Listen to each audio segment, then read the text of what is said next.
Boa noite, irmãos. Boa noite para você que nos visita nessa noite. Graça e paz a todos. Abram comigo, por gentileza, em Filipenses, capítulo 4.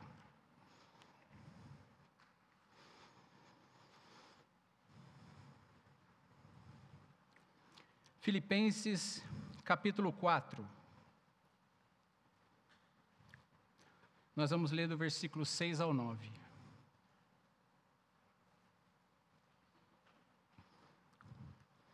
Filipenses 4, vamos ler do versículo 6 ao 9. Eu vou ler com os irmãos na revista e atualizada. Não andeis ansiosos de coisa alguma. Em tudo, porém, sejam conhecidas diante de Deus as vossas petições, pela oração e pela súplica, com ações de graças. E a paz de Deus, que excede todo o entendimento, guardará o vosso coração e a vossa mente em Cristo Jesus. Finalmente, irmãos, tudo que é verdadeiro, tudo que é respeitável, tudo que é justo, tudo que é puro, tudo que é amável, tudo que é de boa fama, se alguma virtude há e se algum louvor existe, seja isso que ocupe o vosso pensamento. O que também aprendestes e recebestes e ouvistes e vistes em mim, isso praticai, e o Deus da paz será convosco. Amém? Da última vez em que estivemos aqui, nós vimos que Paulo estava preso em prisão domiciliar em Roma, acorrentado a soldados romanos que se revezavam 24 horas por dia em sua vigilância, 7 dias por semana, ao longo de 2 anos. Um missionário ativo, um missionário itinerante, aquele que era considerado o apóstolo enviado aos gentios, que viajava de cidade em cidade fazendo discípulos e proclamando o evangelho de Jesus. Agora tem os seus movimentos restritos, agora está limitado, sem recursos, não podendo ir a lugar algum. Parecia o fim para o apóstolo Paulo, mas não. A mensagem que veio desse homem não é a mensagem de um homem desolado. A mensagem que vem desse homem não é a mensagem de um homem ansioso e nem preocupado. A mensagem que vem desse homem é a mensagem de alegria, uma mensagem de paz, uma mensagem de encorajamento. Sabemos que Paulo não teve uma vida fácil. Desde que começou a seguir Jesus, ele foi espancado várias vezes, chicoteado, preso várias vezes, inclusive está preso, quando ele escreve essa carta. Ele foi apedrejado, sofreu naufrágio, ficou preso no mar, perseguido por multidões e encarou a face da morte muitas e muitas vezes. Mas você não vê em nenhum momento Paulo reclamando de sua situação. Você não vê em nenhum momento Paulo murmurando porque ele perdeu a sua liberdade. E você não vê em nenhum momento ele procurando de todas as formas um jeito de escapar daquela prisão. Não. Em meio àquela prisão, em meio àquela dificuldade e risco de morte, o seu coração transborda de uma paz que excede todo o entendimento. Uma paz que é fruto de um relacionamento e de uma confiança sólida em um Deus vivo e que pode todas as coisas. Paulo está preso. No entanto, a palavra de Deus não está. E quando ele resolve escrever aos Filipenses, ele tem 3 motivos em mente. Primeiro, ele escreve para agradecer aos Filipenses pela oferta recebida. Segundo, ele escreve para orientar a igreja a respeito de alguns assuntos práticos e teológicos que foram trazidos até ele por intermédio de Epafrodito. E terceiro, ele escreve para encorajar os irmãos de Filipos, os irmãos daquela comunidade, a permanecerem firmes na fé, diante das notícias que eles haviam recebido a respeito de Paulo. O texto que nós lemos nessa noite tem o objetivo de encorajar os irmãos de Filipos encorajá-los. Encorajá-los porque eles parecem ansiosos devido a algumas situações que estão acontecendo entre eles. Quando você lê toda a epístola, quando você lê toda a carta, você observa alguns motivos. Você observa algumas razões que provavelmente estavam deixando os filipenses ansiosos. Vamos ver algumas. Os filipenses parecem ansiosos devido à incerteza. Devido à incerteza quanto à real situação de Paulo. Aquele que um dia fora o seu pastor, aquele que um dia esteve entre eles e lhes apresentou as boas novas de salvação, agora está preso. E pode ser sentenciado à morte a qualquer momento. Os filipenses estão preocupados com isso. Eles estão preocupados com isso, tanto é que ele envia Epafrodito em busca de informações a seu respeito e como oferta para ajudá-lo nesse momento difícil. Pairava sobre os filipenses uma incerteza quanto à real situação de Paulo. Assim como os filipenses, as incertezas da vida nos levam muitas vezes a ficar ansiosos. Quem aqui nunca ficou ansioso por alguma incerteza da sua vida? Devo me casar ou não? Devo namorar ou não? Devo trocar de emprego ou não? Será que devo me mudar de cidade? Será que devo mudar de escola? De igreja? De carreira ou não? As incertezas da vida muitas vezes nos levam a ficar ansiosos, e esse foi o primeiro motivo. O segundo motivo que parece estar deixando os filipenses ansiosos eram as circunstâncias. As circunstâncias em que eles estavam envolvidos. A cidade de Filipos era uma colônia militar romana, onde havia muitos soldados romanos aposentados morando ali. Nessa cidade Paulo foi denunciado. Nessa cidade Paulo foi surrado e preso. E nessa mesma cidade, vocês conhecem a história, muitos filipenses se converteram com a sua pregação. E agora esses convertidos começaram a sentir a pressão que Paulo sentiu enquanto esteve por lá. Eles perceberam que essas circunstâncias em que eles estavam envolvidos era de perigo e de ameaça constante. Será que seremos também denunciados como Paulo foi? Será que vamos ser presos como Paulo foi? E isso gerava neles ansiedade e preocupação. As circunstâncias em que nós estamos envolvidos também, muitas vezes geram em nós ansiedade. Quem aqui nunca ficou ansioso por determinada circunstância que passou ou que está passando? O Trump anunciou o tarifaço. Ele vai aumentar o tarifaço. E se eu perder o emprego? A empresa que eu trabalho exporta para os Estados Unidos. E se ela resolver demitir? E se o meu nome estiver na lista? Eu tenho família. Eu tenho filhos para cuidar. O que era para ser um mero exame de rotina, anunciou uma doença grave. E agora? A ansiedade chega. O preço das coisas não para de subir. E agora?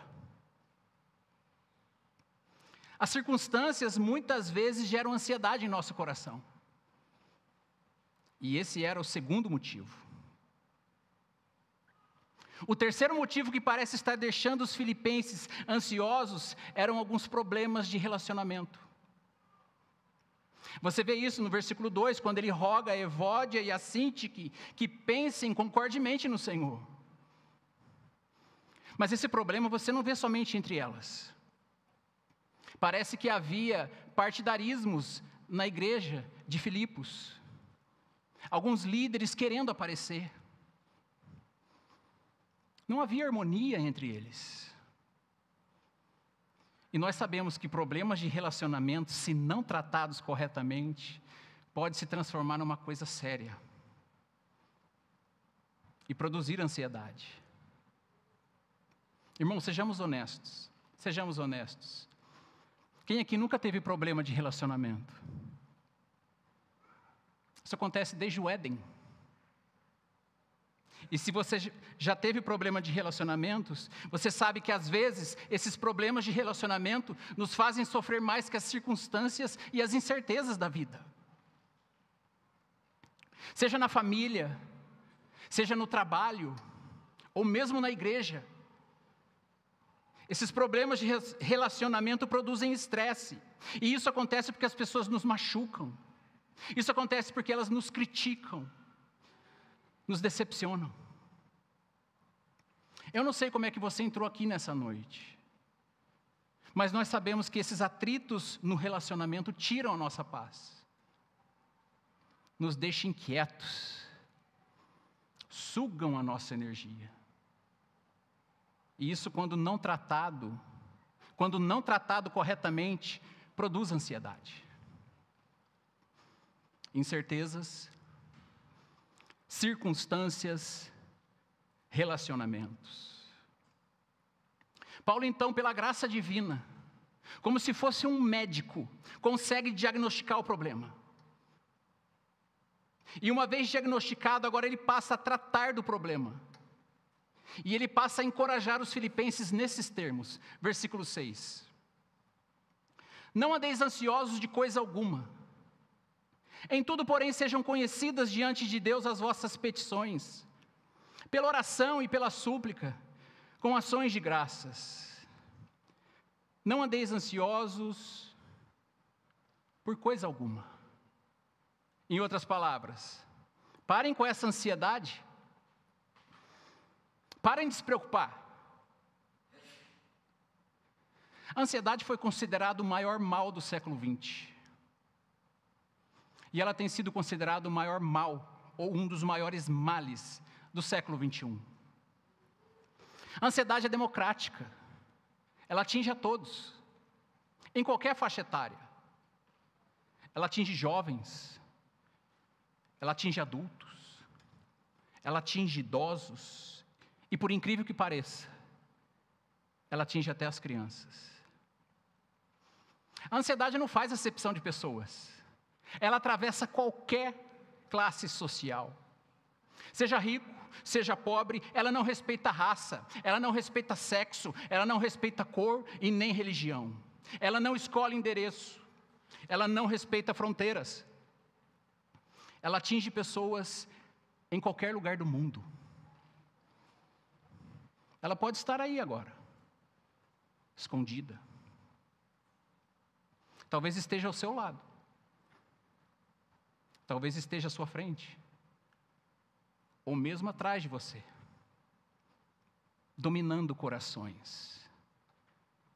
Dominando mentes. Talvez você não esteja ansioso agora. Mas será que em algum momento você já esteve? Será que algum dia você estará novamente? Vivemos em um mundo acelerado. Vivemos em um mundo que cobra demais e que acolhe de menos, que estimula o medo e a comparação. Vivemos em um mundo repleto de ansiedade. Psicólogos relatam um aumento preocupante na busca por ajuda. E a maioria dos pastores concordaria que a ansiedade está presente em quase todas as conversas de aconselhamento. A ansiedade não é um capricho. É uma realidade atual e precisa ser tratada com seriedade. E o texto dessa noite começa dizendo: não andeis ansiosos de coisa alguma. Observem que Paulo não está fazendo um pedido. Observem que ele não está dando um conselho, muito menos uma sugestão. Isso é uma ordem. Assim como não matarás é uma ordem. Não andeis ansiosos por coisa alguma. Jesus disse isso. Não andeis ansiosos pela vossa vida. A palavra ansioso vem de uma palavra grega, merinal, e significa alguém que está sufocado com as preocupações, alguém que está dividido, alguém que está sendo puxado em diversas direções ao mesmo tempo e sendo despedaçado. A ideia aqui é de uma pessoa sendo rasgada a ponto de romper-se. Na língua inglesa, a palavra preocupar vem de uma raiz antiga que significa estrangular, apertar o pescoço, cortar o oxigênio. Essa é uma boa imagem, porque a ansiedade, ela sufoca a nossa vida interior. A ansiedade rouba a nossa paz e tira toda a alegria de viver. Estar ansioso é estar preocupado, é estar temeroso e angustiado. E essa ansiedade compromete a nossa fé. Ela compromete a nossa fé. Compromete porque quando estamos ansiosos não conseguimos olhar para cima, na vertical. Porque os nossos olhos estão presos, fixos no aqui e agora, em nossos problemas, na horizontal. Estar ansioso é estar em desobediência a Deus. Viver ansioso é viver em pecado. A preocupação exagerada demonstra que não estamos confiando que Deus está no controle. É viver como se Ele não tivesse condições de resolver o nosso problema. É duvidar sobre o seu cuidado em nossas vidas. A ansiedade revela que não temos certeza de que Deus proverá aquilo de que temos necessidade na hora certa e no tempo certo. A ansiedade revela a incredulidade do nosso coração. Ficamos ansiosos por coisas que nem sequer aconteceram e podem nem acontecer. É sofrer duas vezes. Sofrer pelo problema hoje, sem que ele esteja presente, e sofrer pelo problema depois, quando ele aparecer. Se aparecer. Eu digo se aparecer porque, estatisticamente falando, cerca de 85% de nossas preocupações nunca vão acontecer. Nunca. Charles Spurgeon disse certa vez: a ansiedade não esvazia o amanhã de suas tristezas. Ela apenas esvazia o hoje de suas forças.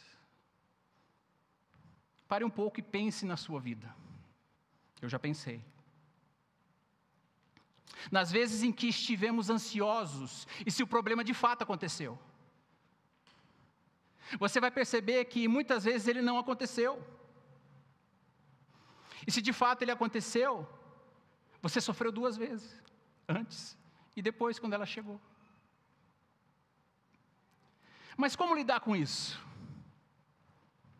Como vencer esse mal?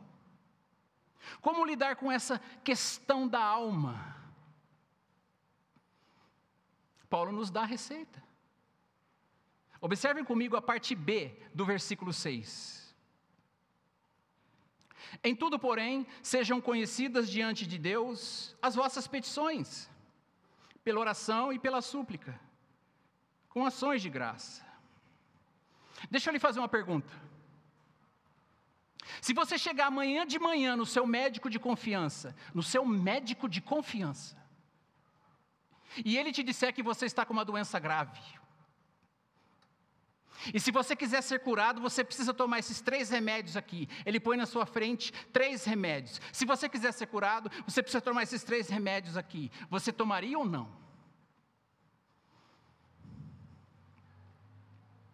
E se você tivesse o privilégio e a oportunidade de se assentar ao lado de Paulo por algum momento, só por algum momento, e conversar com ele, bater um papo com Paulo. Paulo, eu estou ansioso, Paulo.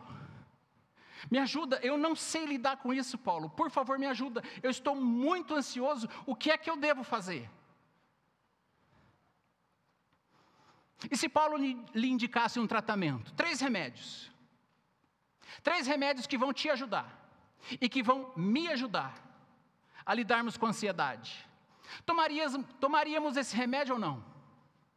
Nos submeteríamos a esse tratamento ou não? Creio que sim. Pois bem, o primeiro remédio que Paulo nos indica para vencermos a ansiedade é fazê-la conhecida diante de Deus. Sejam conhecidas diante de Deus as vossas petições.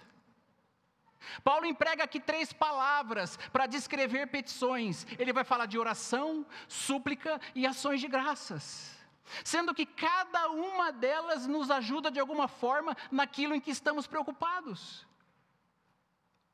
Paulo vai dizer em primeiro lugar para aquele que está ansioso. Paulo vai dizer em primeiro lugar para aquela que está ansiosa: vá orar. Vá orar, meu irmão. Vá orar, minha irmã. Apresente diante de Deus aquilo que está te incomodando. Fale com Ele. Deus já sabe, mas Ele quer te ouvir. Apresente aquilo que está causando essa ansiedade e roubando a sua paz, apresente a Ele. A oração faz cair por terra. A oração faz cair por terra aquela pergunta que fazemos com frequência quando estamos preocupados. Meu Deus, e agora? O que é que eu vou fazer? Como é que eu vou lidar com isso? A oração nos direciona para Deus. A oração nos faz lembrar que dependemos de Deus. A oração nos faz tirar os olhos da horizontal e fixá-los na vertical. Ela direciona o nosso foco para Deus. O que é que o rei Davi fazia com frequência quando estava preocupado e angustiado? Ele falava com Deus em oração. Quantas batalhas na Bíblia não foram vencidas através da oração? O que é que Pedro nos orienta a fazer? A lançar sobre Ele a nossa ansiedade, porque Ele tem cuidado de nós. Não é que Ele vai cuidar de nós, Ele já tem cuidado de nós. 1 Pedro 5, 7. Mas o que exatamente devemos lançar diante de Deus? Paulo vai dizer, e está aí no texto, tudo. Em tudo, porém, sejam conhecidas diante de Deus tudo que está nos preocupando e roubando a nossa paz. Você e eu não devemos estar ansiosos de coisa alguma, vai dizer o texto. Pelo contrário, devemos apresentar ao Senhor tudo em oração. Tudo. Alguém me disse recentemente, transforme cada pensamento que te incomoda e cada preocupação em um motivo de oração. Eu louvo a Deus pela sua vida. O pastor falou a semana passada, muita oração, muito poder. Pouca oração, pouco poder. Mas existem ainda outros 2 elementos que devem ser colocados nessa oração. E o segundo deles é a súplica. A palavra súplica traz a ideia de que estamos sendo privados de algo. De que realmente nos falta algo. E isso que nos falta vai criar em nós uma preocupação. Nesse sentido, podemos usar como ilustração a oração de Ana. A oração dela por um filho, que na verdade se trata mais de uma súplica do que de uma oração. Quando nós nos reunimos aqui às quartas-feiras no templo, ou quando nós nos reunimos nas casas, em regra, nós apresentamos ao Senhor as nossas orações. Mas quando você lê o relato de Ana, você vê ali uma súplica. Quando você lê o relato do rei Ezequias chorando e pedindo por mais tempo de vida, você vê ali uma súplica. Quando você lê as histórias dos leprosos, vocês veem ali uma súplica. Súplica é algo muito mais específico para uma determinada necessidade que estamos passando. Devemos apresentar ao Senhor as nossas necessidades específicas, aquilo que realmente nos falta, aquilo que realmente nos tira o sono. E devemos fazer isso através das súplicas.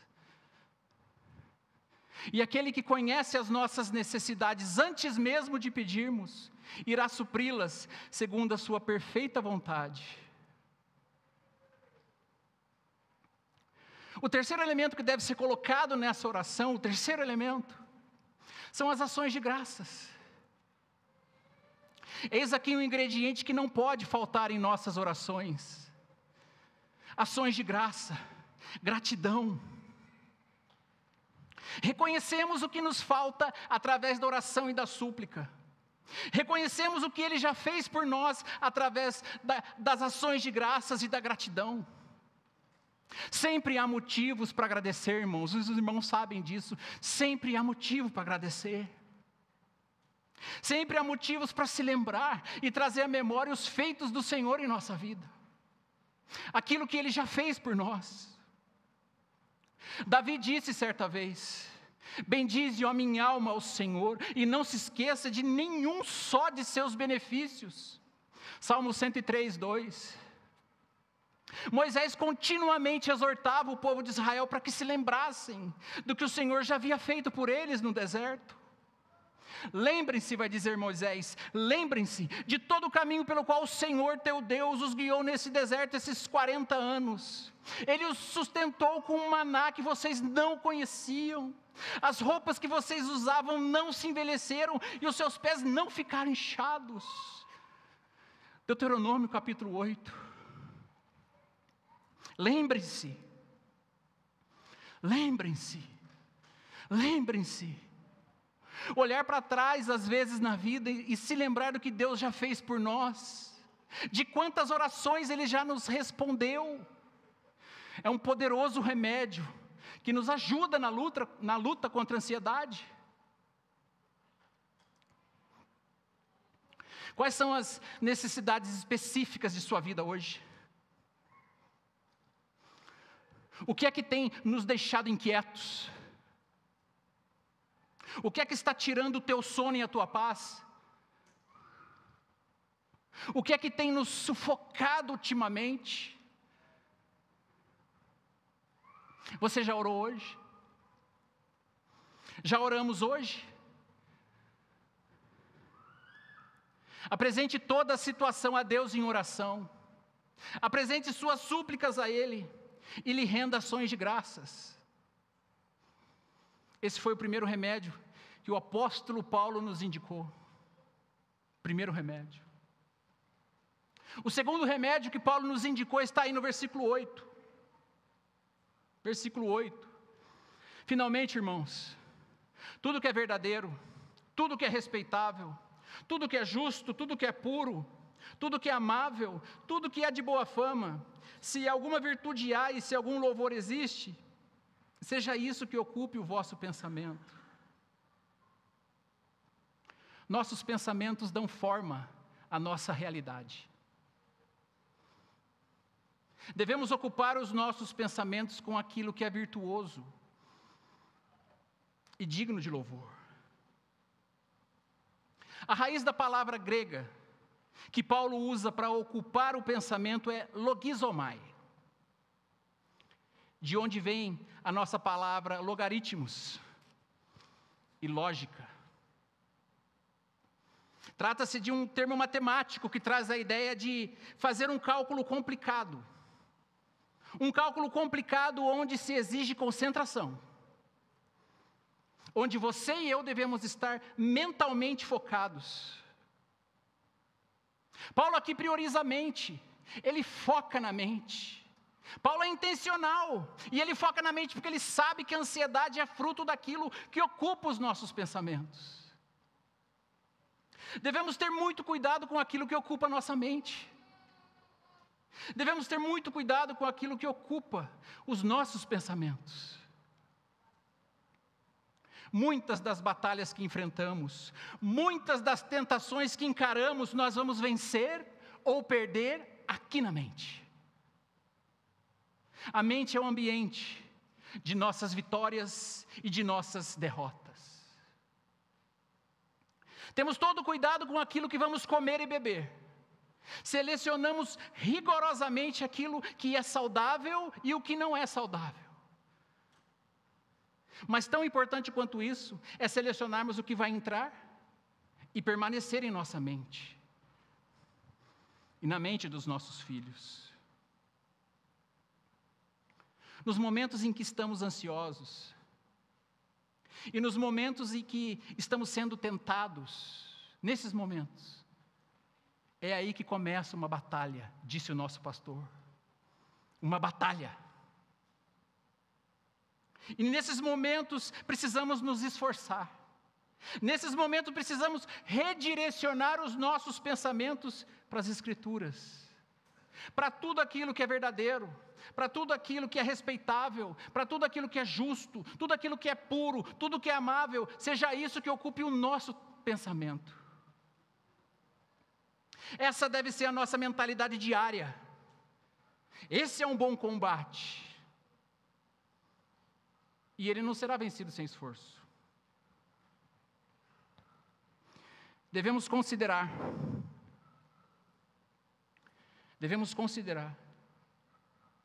fazer um exame atento e demorado, meditar nessas listas de qualidade que Paulo escreveu e construir a estrutura do nosso pensamento com base nelas. Devemos nos esforçar para que os nossos pensamentos sejam governados por qualidades como essas. E devemos nos manter mentalmente focados, concentrados naquilo que vai glorificar a Deus e agradar a Deus. Com o que você tem alimentado sua mente? Com o que estamos alimentando a nossa mente? O que estamos permitindo que entre e permaneça em nossa mente? No que estamos mentalmente focados e concentrados? Achei interessante a ilustração que eu ouvi certa vez. Que a nossa mente é como uma esponja, que absorve tudo que é bom e tudo que é mal. Se ocuparmos a nossa mente o dia todo no celular, e se ocuparmos a nossa mente o dia todo na TV, somente absorvendo as más notícias, é inevitável.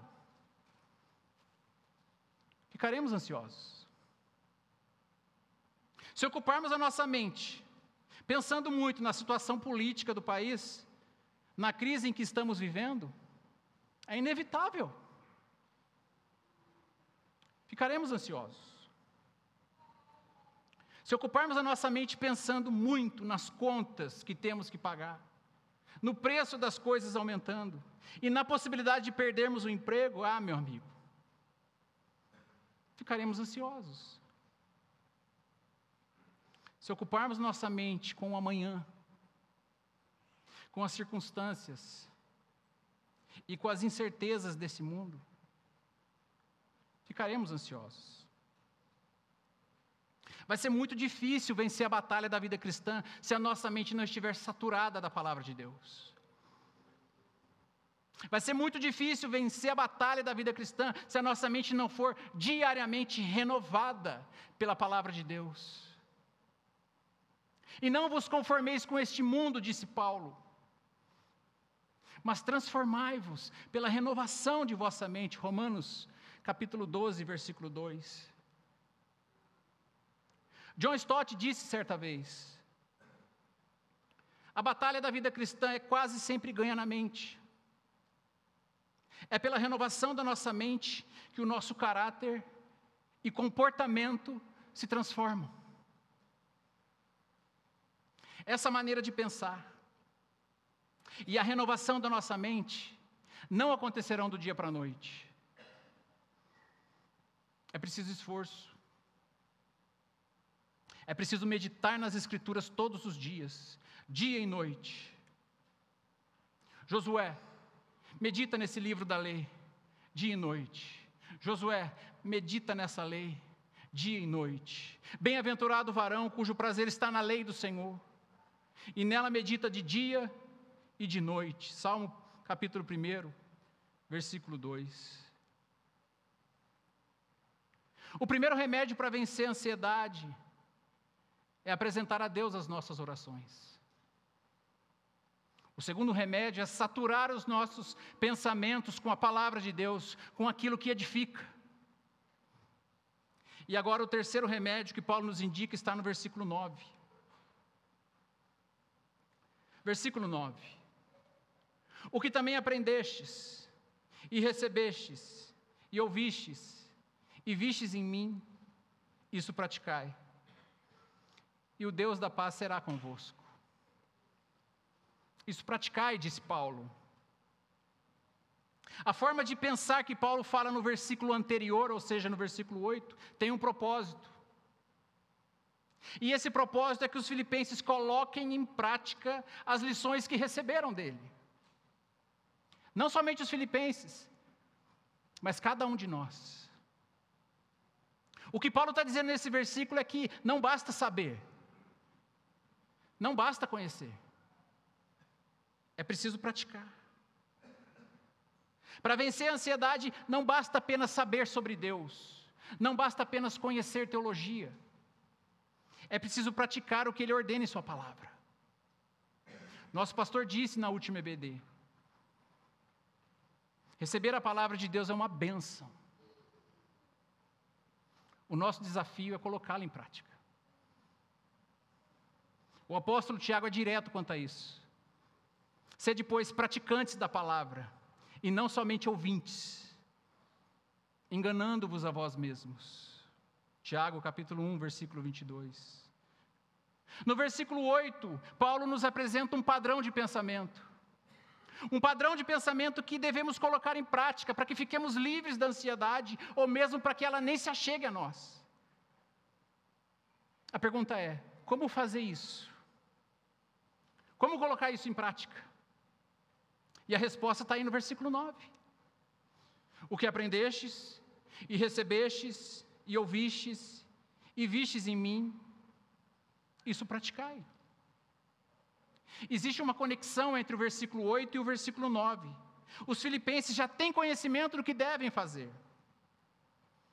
Agora eles precisam se esforçar. Se esforçar para pensar da maneira correta. E seguir o exemplo de Paulo. O exemplo que Paulo deixou. Imitá-lo. Quando vocês tiverem dúvida do que fazer para vencer a ansiedade e as demais batalhas da vida cristã, olhem para mim. Olhem para mim, disse Paulo. Sigam o meu exemplo. Nessa manhã nós ouvimos que Paulo falou aos Tessalonicenses, 1 Tessalonicenses capítulo 1, versículo 6, que os irmãos de Tessalônica se tornaram seus imitadores. Agora ele diz a mesma coisa para os irmãos de Filipos. Na verdade, ele diz isso duas vezes. Aqui e no capítulo 3, do versículo 17, ele vai dizer, sede meus imitadores. Paulo era um modelo, um referencial de fé.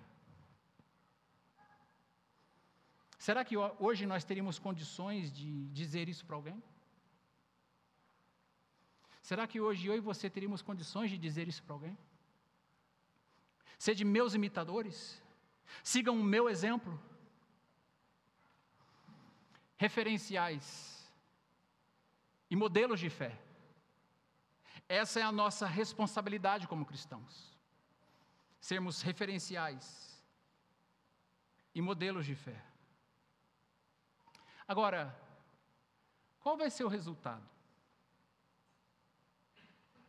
Qual vai ser o resultado quando aplicarmos esses 3 remédios em nossas vidas? Qual vai ser o resultado quando orarmos corretamente? Qual vai ser o resultado quando pensarmos corretamente e praticarmos o que está recomendado em Sua palavra? O versículo 7 vai dizer: e a paz de Deus, que excede todo o entendimento, guardará o vosso coração e a vossa mente em Cristo Jesus. Se você e eu seguirmos à risca essa receita de Paulo, se você e eu dermos ouvidos ao que Deus diz em Sua palavra e a colocarmos em prática, aqui está o consolo que trará alívio para as nossas almas. E a paz de Deus, que excede todo o entendimento, guardará o vosso coração e a vossa mente em Cristo Jesus. A paz de Deus, a paz que vem de Deus, tomará o lugar da ansiedade em nosso coração. Observe que não é a paz com Deus, é a paz de Deus. Você já está em paz com Deus. Jesus já pagou o preço e te reconciliou com Deus. Por isso, vocês estão em paz, se você é um verdadeiro cristão. Mas a paz que Paulo fala aqui é a paz que vem de Deus. Quando eu estava ansioso, eu estava sufocado. Quando eu estava ansioso, eu estava dividido. Eu estava sendo puxado por todos os lados. Mas agora, após apresentar a Deus a minha oração, com súplicas e com ações de graças, após redirecionar os meus pensamentos para a palavra de Deus, e após praticar o que está escrito nesse livro, a ansiedade foi embora. A ansiedade se foi. E no lugar dela ficou uma paz vinda de Deus, uma calma, uma tranquilidade, uma quietude que não tem explicação, que excede todo o entendimento. Se você já experimentou isso, você sabe do que eu estou falando. O bicho está pegando lá fora. A tempestade ainda não acabou. O problema ainda não foi embora. Mas agora há uma paz vinda de Deus. E o nosso coração que estava atribulado, o nosso coração que estava dividido e acelerado, agora está sendo guardado por essa paz. Deixo-vos a minha paz. A minha paz vos dou, disse Jesus. Não vou-la dou como o mundo a dá. Não se turbe o vosso coração, nem se atemorize. João capítulo 14, versículo 27. A paz que excede todo o entendimento e que guarda o nosso coração não vem desse mundo. Só Jesus pode concedê-la. Você já experimentou dessa paz? Você já teve um dia o conforto e o alívio dessa paz? Você sabe onde você pode encontrar essa paz? Jesus é o príncipe da paz. Somente Ele pode te dar essa paz que você tanto procura. Somente Jesus. Concluindo, irmãos. Concluindo. Eu vou ilustrar essa paz com 2 exemplos e eu termino com isso. 2 exemplos e eu termino com isso. O Salmo de capítulo 4 é um salmo atribuído ao rei Davi. Embora tenha apenas 8 versículos, ele carrega uma mensagem profunda de confiança em Deus, em meio às maiores adversidades. Muitos estudiosos acreditam que esse salmo foi escrito durante um dos momentos mais difíceis da vida de Davi. Provavelmente durante a rebelião de seu próprio filho, Absalão. Davi era um homem de guerra. Davi enfrentava batalhas externas com inimigos que desejavam a sua morte. Mas seus maiores conflitos estavam dentro de casa. Não estavam do lado de fora, estava dentro de casa. Absalão, seu filho, tramava contra ele. Absalão queria tomar o seu trono, queria vê-lo morto. Davi, o grande rei Davi, agora vivia como um fugitivo. Corria de cidade em cidade, se escondia em cavernas com o intuito de preservar a sua vida. A morte o cercava de todos os lados, e as garras da traição estavam estendidas em sua direção. O que você faria numa situação dessa? O que faríamos numa situação dessa? Se soubéssemos que existem pessoas nos perseguindo, e que elas querem tirar a nossa vida. Inclusive gente da nossa própria família. O que faríamos numa situação dessa? Se estivéssemos correndo um risco de vida? Se estivéssemos sendo traído e perseguido por alguém do nosso próprio sangue? Será que conseguiríamos dormir à noite? Será que a nossa alma teria um pingo de descanso? Sabendo que muitos querem a nossa morte? Em meio à perseguição, em meio à traição de seu próprio filho, mesmo cercado por ameaças de morte por todos os lados, Davi teve paz. Por isso ele escreveu o versículo 8: em paz me deito, e logo pego no sono, porque só tu, Senhor, me fazes repousar em segurança. Salmo 4, versículo 8. A pergunta é: que paz é essa? Que paz é essa? Eu disse que seriam 2 exemplos. O segundo exemplo é a história por trás da composição de um hino muito conhecido, e que particularmente eu gosto muito. Horatio Gates Spafford. Horatio Gates Spafford nasceu em 1828. Foi um presbiteriano que se converteu a Cristo através do evangelista Moody, Dwight Lyman Moody, um grande evangelista do século XIX. Horatio se tornou um advogado próspero na cidade de Chicago. E mesmo depois de seu sucesso financeiro, ele continuou mantendo um relacionamento estreito com Moody, porque ele tinha um profundo interesse pelas campanhas de evangelização de Moody. Ele também tinha um apurado gosto pela música, e era devotado ao estudo das Escrituras.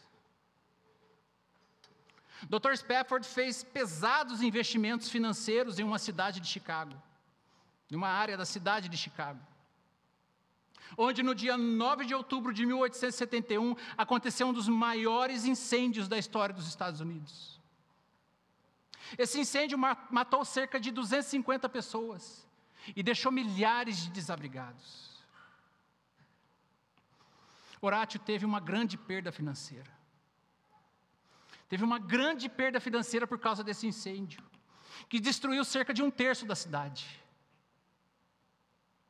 Mesmo assim, ele e sua esposa trabalharam intensamente durante 2 anos, ajudando as vítimas a reestruturarem as suas vidas. Não bastasse esse terrível abalo financeiro, Spafford passou por uma dolorosa perda de um filho que tinha apenas 4 anos. Ele tinha apenas 4 anos. Esta morte trouxe grande sofrimento para a família. Procurando um tempo de refrigério e descanso, ele resolveu viajar com a sua esposa Ana e suas 4 filhas para a Europa, onde se encontrariam com Moody em uma cruzada evangelística na Inglaterra em 1873. Em novembro daquele ano, devido a inesperados compromissos de negócios, Spafford precisou permanecer em Chicago, mas a sua esposa e as suas 4 filhas seguiram viagem no navio chamado SS Ville du Havre. Sua expectativa era seguir viagem dias depois. Durante a viagem, o navio sofreu um acidente e naufragou em 12 minutos. Dias depois, os sobreviventes finalmente chegaram a Cardiff, no país de Gales. E a senhora Spafford, a esposa dele, mandou um telegrama ao seu marido com essa frase: salva, porém só. As 4 filhas do casal morreram no acidente. Imediatamente após receber o telegrama da esposa, Spafford tomou um navio e foi ao seu encontro. Próximo ao local do acidente, ele chama o comandante do navio e lhe pede que lhe mostre o local do acidente. E o comandante lhe mostrou. Profundamente comovido e sustentado pelo Deus que inspira canções, ele compôs um dos mais belos hinos da história. Se paz a mais doce eu puder desfrutar,